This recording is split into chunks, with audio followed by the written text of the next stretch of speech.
ashama ummata Oromoo jirtanii jireenya maaltu jira miti ani videos taananiin lives taananiin waraabuu hin jaaladhu kanoo jechuun of qabu dadhabeetumaanii dubbachuu jira dhiifama maal isinitti fakkaate ani namas waa jechuun namas arrabsuu hin jaaladhu nama gurguddaa abbaa naa ta'u miti nama umriin xiqqoo naa waliituun hin kabaja garuu immoo wallaahi ani hedduu jechuun hayyoota Oromoo warroota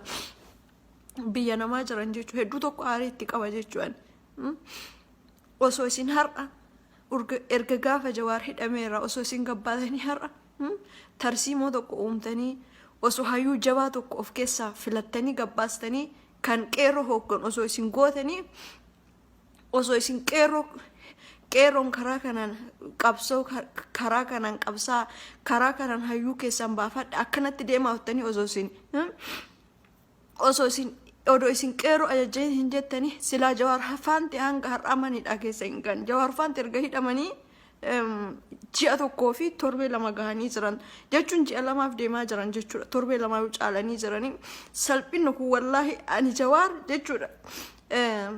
hangan hidhamaa miti ji'a lama hidhamaa miti guyyaa takka hin hidhama jee yaadee hin beekwan wallaahi guyyaa takka hidhama jee yaadee hin beekwan garuu amma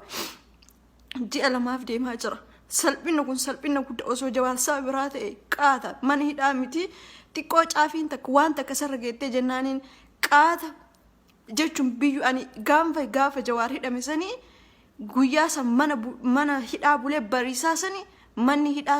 waan Itoophiyaa jedhamtu kun diigamti jee yaadaa ture garuu Itoophiyaan achuma jirti isaan mana hidhaa keessa daaramaa jiran bar Jawaar manni hidhaa hidhamuun hanqatee hidhamuun isaa hanqatee har'a dhibameetii mana hidhaa san keessa jira deemuu hin danda'u haasa'uu hin danda'u fuulli isaa itee jen maal tafi mee jechuun du'uu malee maal tafi bar Jawaar kan hunda nuuf ta'e uummata Oromootii fi biyya faranjii taa'ee ummanni kiyya biyyatti dhumataa ummanni kiyya biyyatti rakkataa biyya gandaa hin taa'u jedhee ummata kiyya wajjin qabsaa'ee ummata kiyya bilisa baasee jedheetiniin biyyatti galee bar haadha Jawaar ilmoo tokkocha qaba ilmoo qabu san biyya gandaatti galee haadha ofii biyya gandaatti galee namni kamuu kan hanga Jawaar Oromoof ta'e hin jiru namni kamuu namni hanga Jawaar Oromoo jaalatus hin jiru nama maaltu ilmoo ofii gateetiniin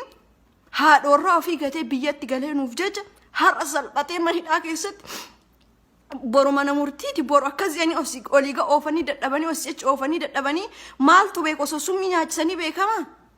guyyaa tokkoon fuul itee hangas gahe jedhanii osoo jechuun waa nyaachisanii maaltu beeka hin beekamu nuti argaa hin jiru yaa Oromoo rabbii jedhaa ka'aatiin hin qabsaa hayyuu keessan baafadha nama akkasaa hin argannu namni akka isaa abadan hin jiru abada osoo waan fedhe galte isaa miti namni ruubi isaa gahu hin jiru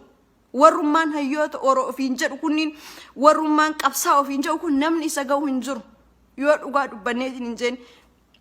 rabbi jedha irratti hin laalina mana hidhaa keessatti gaafa inni lubbuun darbe ebeluu kiyya jedhanii boo'uun hin fayyadu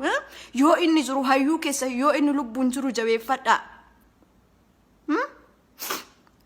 wallahi jechuun nu biyya gandaa keessa mataan nu jeeqame gara deemnu hin qabnu waan goonu hin qabnu biyya sanuu jiraannee jechuun rasaas afoo dhaabannee iyyuu rasaas nutti dhokaasanii hin duune biyya gandaa keessa mana gandaa keessa maraachuu geenne nu urga gaafa Jawaar hidhamee tan sammuun kiyya likkina hin jiru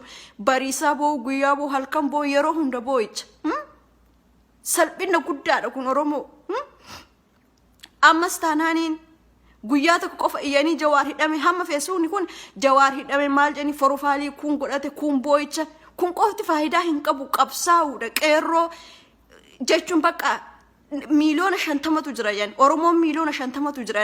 miliyoona 50 san keessa miliyoona 25 dhumate Jawaarin baasuudha bakka jechuun gaafa Jawaar waateetiin hin jee wanti Oromoo jedhamu biyya san keessatti hin argamtu kino osoo isaanu jiranii osoo jechuun hayyoonni keenya jiranuyyuu akka wallahi jechuun waan haasoofu waan dubbadhuuf waan dhiisuus hin beekani jechuun mataan na jeeqabe rabbii jaa Oromoo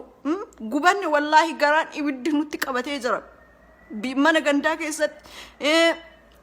biyya gandaa keessa maraachuu malee homaa nuuf hin nafne oromo dhumadha jawaarin tokko je bilisummaan jeen nutti haa haftu bilisummaallee waan jechuun jawaarin alatti bilisummaan jawaarin ala faayidaa hin qabdu gaafa jawaar lubbuun jiraate bilisummaallee ni dhufti har'in waa ta'e bilisummaa fidannaa qeerroon labsii boru labsinaa maali hadha boru hin jedhina har'atan ol ka halkan kana fakkeenyaaf yeroo isaanii filannoodhaaf dhaabni kawaa filannoo fi nu filadhaaf jedhanii olii gaddeeman san bar jaalalarraa jechuudha yeroo san karaan gadhaabatan dhabame bar karaan gadhaabatu dhabee uummanni wal fixe har'a eessa jira namni sun maaliif jechuun lubbuun bar gaafa dhalattu duutii jedhan lubbuun gaafa dhalattu baatiyan jechuun mana teettanis baatanis manum yoo gaafa guyyaan keessan gahe jechuudha bakkuma isin teettan sanittu